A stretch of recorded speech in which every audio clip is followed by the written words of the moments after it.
They said I threw it all away, swapped ambition for something trivial. They stopped asking about my life and started shaping my story for me. But truth doesn't shout. It waits for its moment. If you believe in quiet resilience, in journeys that grow slowly but hit deep, subscribe to the channel. Sometimes the greatest paths are the ones no one expects. My name is Nora Caldwell. I'm 42, and I'm a landscape designer in Charleston, South Carolina, sitting in my home studio, staring at an email from my husband of 10 years, Ethan. He was supposedly at a fishing retreat in Colorado. The timestamp read 10:47 p.m. his time. I've moved your inheritance to my account. It's better this way. Attached was a blurry photo.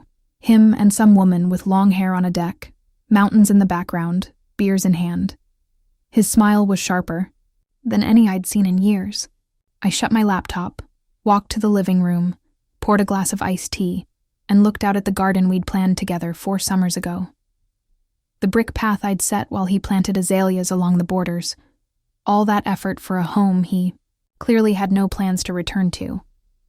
That money, $472,000 from my Uncle Henry, wasn't just cash. It was the legacy of the man who raised me after my parents passed when I was 16, who worked late shifts at the dockyard to fund my education, who left me everything with a single note.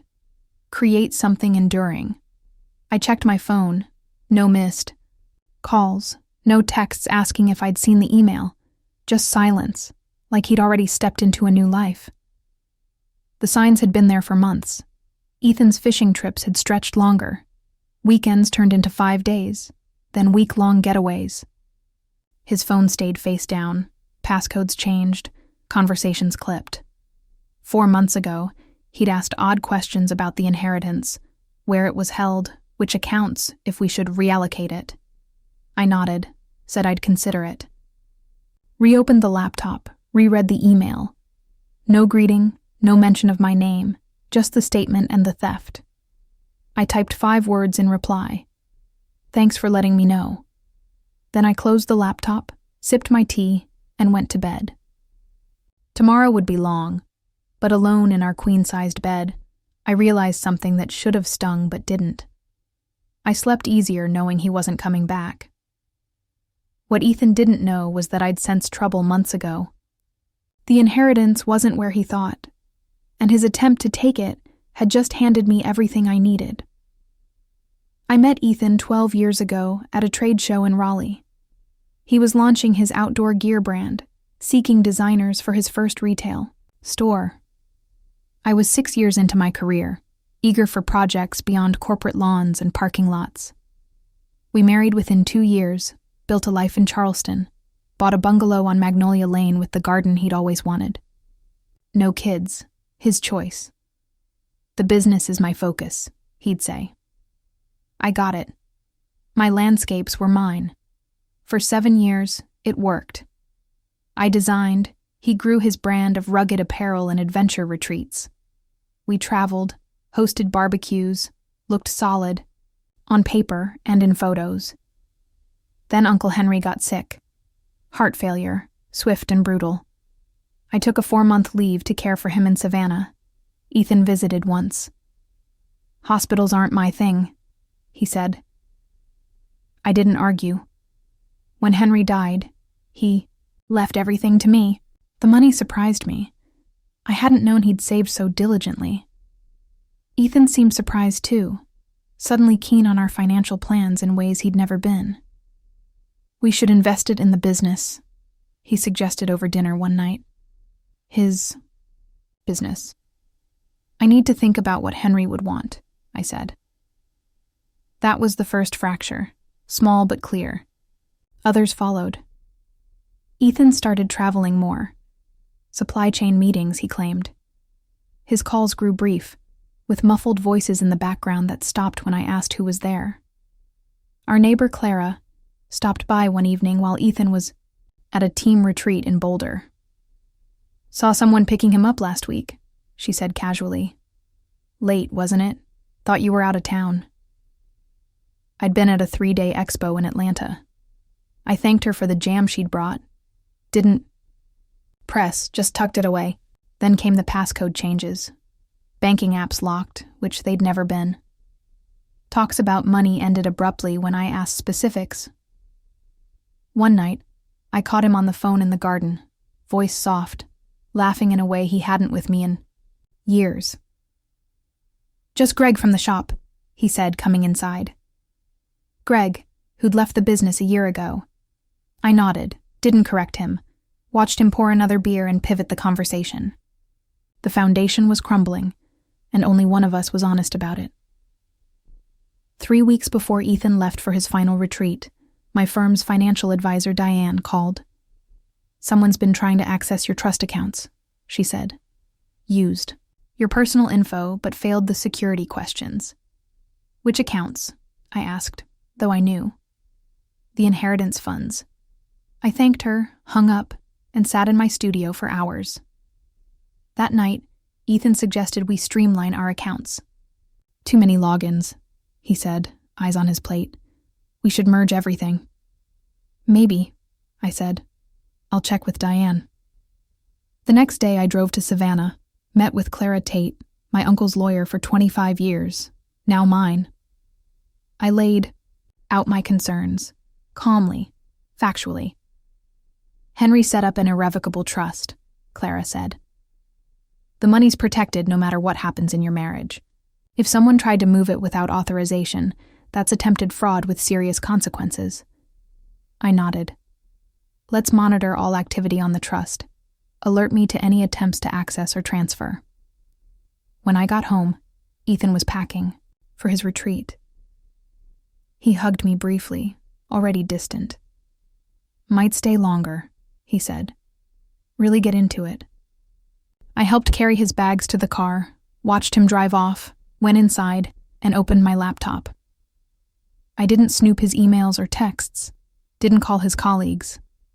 I checked our shared cloud drive in a folder labeled Garden Project, a plan we'd discussed starting this year. There they were, documents he hadn't deleted, screenshots of my accounts, bank statements, notes on transfer protocols, a photo of a whiteboard with my inheritance minus 15%, labeled processing fee. He'd been planning this for months. Closed the folder, walked through our house with its curated decor, the story of who we'd pretended to be, and felt an odd calm. The betrayal wasn't a shock. What surprised me was my clarity. Our marriage had become a transaction he was now ending for something more lucrative. I slept in the spare room that night, started making calls the next morning. By the time his email arrived 6 days later, I'd already set things in motion. After reading Ethan's email, I waited 24 hours before acting. No rash texts, no emotional outbursts, just deliberate steps. First, I forwarded the email to Diane and Clara with a note. Documentation requested. Both confirmed receipt. No further explanation needed. Then I called Laura Bennett, a divorce lawyer Clara had suggested months earlier, in a just-in-case talk. Her assistant booked me for that afternoon. By noon, Ethan texted, "Got my email?" I replied, "Yes." "That's it?" he wrote back. I didn't answer. Instead, I drove to Laura's office, where Clara joined via video call. "The attempted transfer creates a clear trail," Laura said, reviewing Clara's documents. "The funds are inherited, never mixed with marital assets, locked in a trust. His email admits intent to access them unauthorized." "What's next?" I asked. "File for divorce, citing financial misconduct. South Carolina allows fault-based divorce when fraud's involved." I signed the papers before leaving. At 5 p.m., Ethan called. "You're overreacting," he said. "No hello. This doesn't have to be messy." "I agree," I said. "The money's moved. Fighting it will just cost us both." "Where are you staying?" I asked, shifting gears. He hesitated. "Why does that matter?" "Just wondering where home is now." "Nora, focus. We need to talk finances." "I'm having my lawyer draft settlement papers. Clean, like you said." "Who's your lawyer?" "Laura Bennett." I could hear his surprise. "That's helpful, thanks." Nora, are you listening? This can be simple.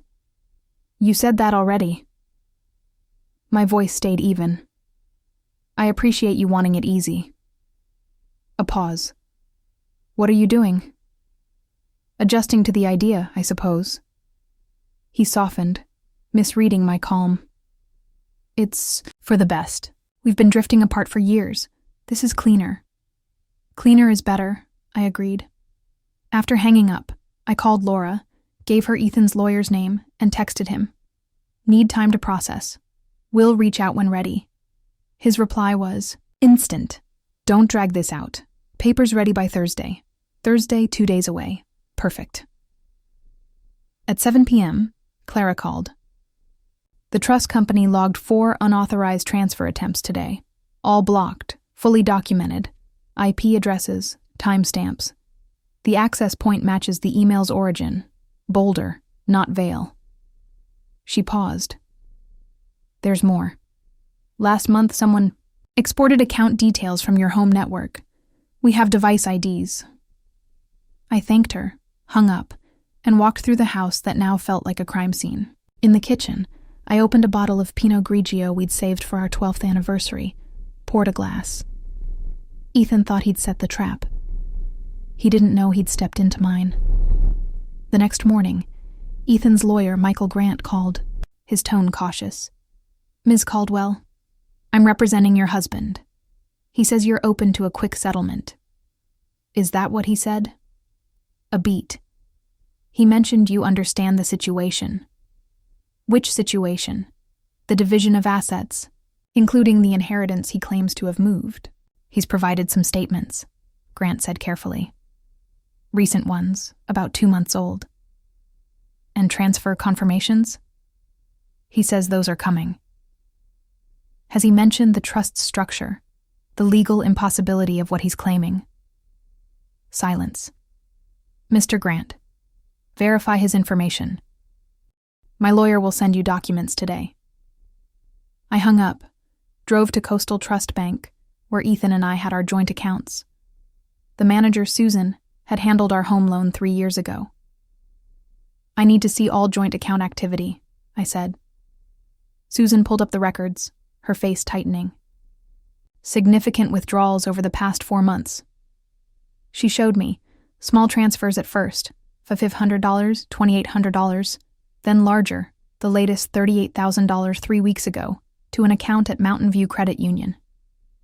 Is it yours? I asked. Checked. No, external, in Ethan's name only. Print me the last 6 months' transactions. As she did, Laura texted, Grant wants an urgent meeting. Tone shifted. Back at Laura's office, the picture clarified. The Mountain View account, opened 9 months ago in Ethan's name, listed a cabin in Boulder. Total withdrawals from our joint accounts, $142,000. He's been building a new life, Laura said. While still living yours, I added. Grant called while we reviewed records. I've seen the trust documents, he said, voice strained. My client may have misstated his ability to access those funds. That's clear, Laura replied. We filed for divorce, citing financial misconduct. Grant suggested a meeting to revise the approach. He'd likely drop Ethan by day's end. That night, my doorbell rang. A courier delivered an envelope from Grant, withdrawing as Ethan's counsel, with copies to Ethan and the court. Laura's note was attached. First domino. My phone lit up. Ethan calling. I let it go to voicemail. 4 more calls, then a text. What did you do? I didn't reply. While eating a salad at the counter, Clara emailed, Update. The trust company's investigation confirmed multiple unauthorized access attempts over 4 months, all logged with IP addresses and device IDs, referred to their legal team for potential criminal review. No action needed yet, Clara wrote. I forwarded it to Laura. At 10 p.m., Ethan texted, We need to talk now. I replied, Through your new lawyer. You're blowing this up. I didn't move anything. I was upset when I sent that. Access logs say otherwise. A long pause. What logs? I sent one question. Who is she? 30 minutes later. It's not about her. Name. Another pause. Lila. Last name. Sterling. She's just a friend helping me through this. I searched Lila Sterling, yoga instructor in Boulder, former financial consultant, per her social media. Left corporate life to live authentically. The next day, I met Clara, our neighbor. The woman picking Ethan up. I said, "Would you recognize her?" Clara nodded. Tall, blonde, drove a blue SUV. I showed the email photo. Her? Clara squinted. That's her. Saw her 4, maybe 5 times while you were away. I asked if she'd provide a statement. She agreed. At noon, Laura called. Ethan's hired Richard Holt, aggressive, expensive divorce lawyer. He's pushing for an emergency hearing to dispute the misconduct claim. When? Monday. 3 days. I thought of the Boulder cabin, the Mountain View account, Lila Sterling in my home. Let's give Holt something to consider, I said.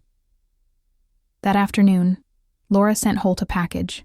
Trust access logs, joint account withdrawals, the cabin lease, Clara's notarized statement, screenshots from Ethan's garden project folder detailing his plans to access my accounts. By 4 p.m., Holt called Laura, requesting a settlement meeting. He's rattled, Laura said. Offers a clean split. Ethan keeps what he took. You keep the house and inheritance. Counter, I said. He returns half the joint account. Funds. Signs a non-disclosure agreement. I won't pursue fraud charges. Laura nodded. You could push for more. I want it done.